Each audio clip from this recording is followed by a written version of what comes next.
नमस्कार, आप देख रहे हैं आज तक डिजिटल और मैं हूं आपके साथ अनूप आकाश वर्मा और मेरे साथ हैं क्राइम तक के डिप्टी एडिटर चिराग कोटी। चिराग, बहुत बहुत स्वागत है आपका। Thank you. प्रयागराज में महाकुंभ और महाकुंभ में जो लोगों के जाने का सिलसिला है वो लगातार जारी है। दावा किया जा रहा है कि 144 साल के बाद ये महाकुंभ आया है। सो देश के कोने कोने से लोग तीर्थ नगरी प्रयागराज पहुंच रहे हैं और आस्था की डुबकी लगा रहे हैं गंगा में। और अब तो ये कार्यक्रम अपने समापन की ओर है। लेकिन उसी प्रयागराज से एक ऐसी खबर आई है जिसने हम सभी को सन्न कर दिया है। सन्न इस लिहाज से कि प्रयागराज में मां गंगा में डुबकी लगा के तो लोग पाप धोने जाते हैं, ऐसी मान्यता है चिराग। लेकिन एक शख्स तो पाप करने के लिए महाकुंभ गया। खबर क्या है? खबर को आप इस लिहाज से समझिए कि यह खबर झकझोर देती है। संगम नगरी प्रयागराज से जो हैरान कर देने वाला मामला सामने आया, जहां एक शख्स ने एक ऐसा कांड किया जिसे सुनकर पुलिस भी सकते में आ गई। दिल्ली का रहने वाला है। वो अपनी पत्नी को महाकुंभ में स्नान के लिए प्रयागराज लाया था। उसने बाकायदा पत्नी को संगम किनारे घुमाया, फोटो खिंचवाई, लेकिन फिर होटल में ले जाकर उसकी हत्या कर दी और हत्या करने के बाद मौके से फरार हो गया और घर जाकर परिजनों को बताया कि पत्नी कुंभ के मेले में खो गई। हालांकि बेटे को पिता की थ्योरी पर विश्वास नहीं हुआ और मां को खोजते हुए बेटा प्रयागराज आ गया और पुलिस को संपर्क किया। पुलिस ने मोर्चरी में रखे अज्ञात शव दिखाए, जिसके बाद इस मामले का खुलासा हुआ और मां का शव देखकर बेटा फफक फफक कर रो पड़ा। ये कहानी है। चिराग, कुंभ में तो अक्सर पाप धोने जाते हैं, ये तो पाप करने चला गया। पुलिस क्या बता रही है? देखिए, अशोक नाम है इसका आरोपी का, और ये बताते हैं कि अपनी वाइफ को लेकर गया। ठीक है। इसका एक्चुअली एक्स्ट्रा मैरिटल अफेयर था। पत्नी टोकती थी, काफ़ी विरोध करती थी। ये पूरा प्लान्ड वे में गया कि अब आज इस बार मैं इसको ख़त्म कर दूंगा। ये जाता है वहाँ पर, वहाँ स्नान करता है।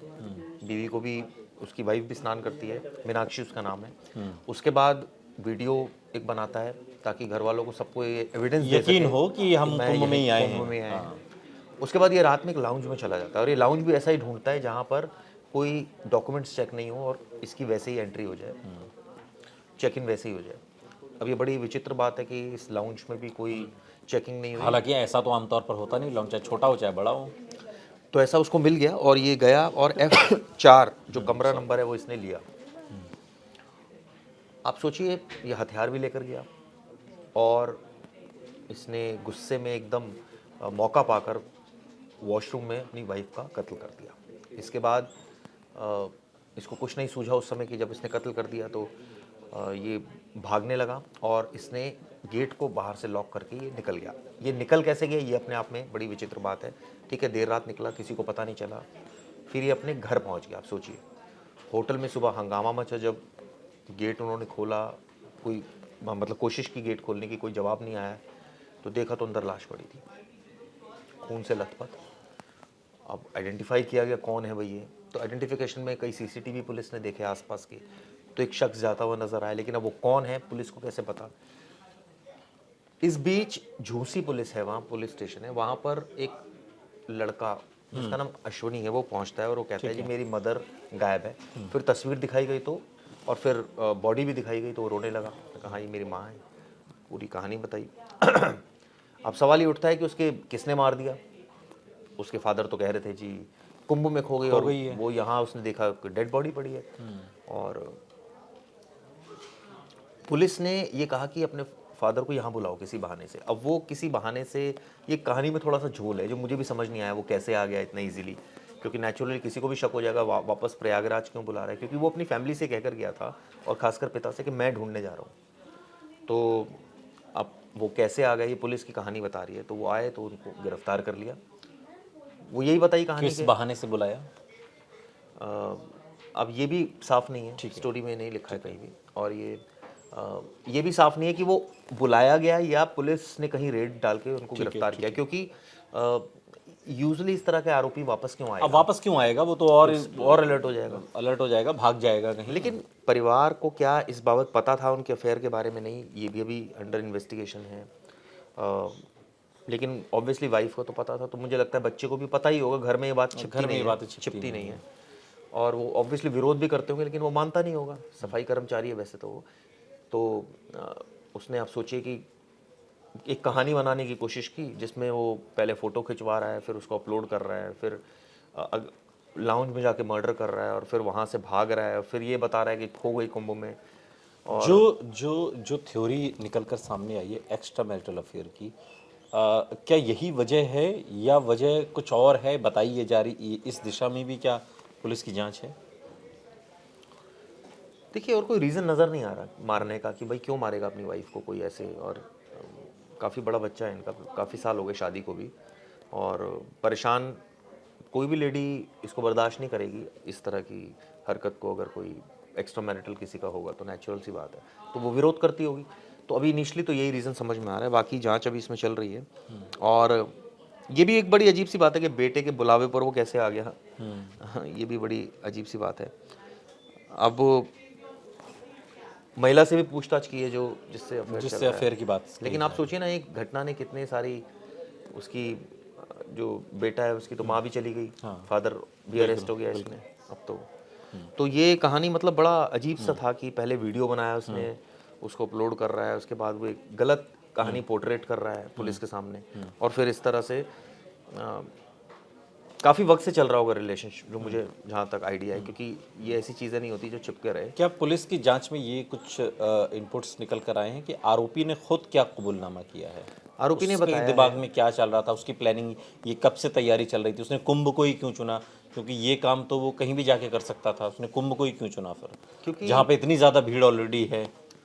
क्योंकि उसको ये पता था कि उसकी वाइफ उसके साथ जाएगी नहीं, और इस बहाने से शायद चली जाए। अच्छा, कि चलो स्नान करने चल रहे हैं, तो शायद यही वजह अभी तक सामने आ रही है कि वो ले गया बहाने से। उसके बाद उसने स्नान किया और उसके बाद वो रुका रात में, और ये भी होटल वालों को कहा कि मैं सुबह भी स्नान करना है। तो शायद ये वजह हो सकती है कि भाई इसलिए वो तैयार हो गई, अदरवाइज तो। लेकिन ये भी बात है कि भाई वो तैयारी क्यों हुई जब इतना रिलेशन खराब चल रहा है। हाँ, काइंड ऑफ। तो लेकिन एक होता है ना कि हर आखिरी प्रयास तो हमेशा किया जाता है ना रिश्तों को सुधारने का, तो ये भी बात है। लेकिन ये आप सोचिए ना, रिश्ते का कितना दर्दनाक अंत हुआ इसका, कि बेटे की तो माँ भी गई, फादर भी गया, और क्या कहानी किस वजह से गया ये और दर्दनाक, कि ये तो कोई स्वाभाविक मौत तो नहीं हुई, एक का मर्डर हो गया। और वो मर्डर का रीज़न भी क्या रहा, मोटिव क्या रहा, कि भाई अफेयर था फादर का, और वो भी खुद जेल अब जाएगा।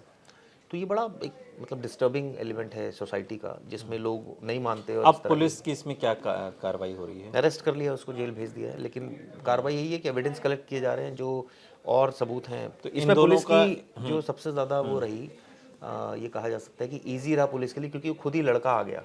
अच्छा, अगर वो लड़का नहीं आता तो पुलिस के लिए मुश्किल हो रहा था आइडेंटिफाई करना। इन दोनों की एक ही संतान है या और भी हैं? एक ही संतान का पता अभी चला है, ज़्यादा डिटेल इसमें पुलिस अभी बता नहीं रही, लेकिन ये ऑब्वियसली फैमिली के लिए तो बहुत डिस्टर्बिंग है। ठीक है, तो निश्चित तौर पर चूंकि प्रयागराज महाकुंभ में लोग अपने पाप धोने जा रहे हैं, और वहीं पर दिल्ली का रहने वाला एक शख्स अपनी पत्नी के साथ पाप करने जाता है, तो निश्चित तौर पर कई सवाल खड़े होते हैं।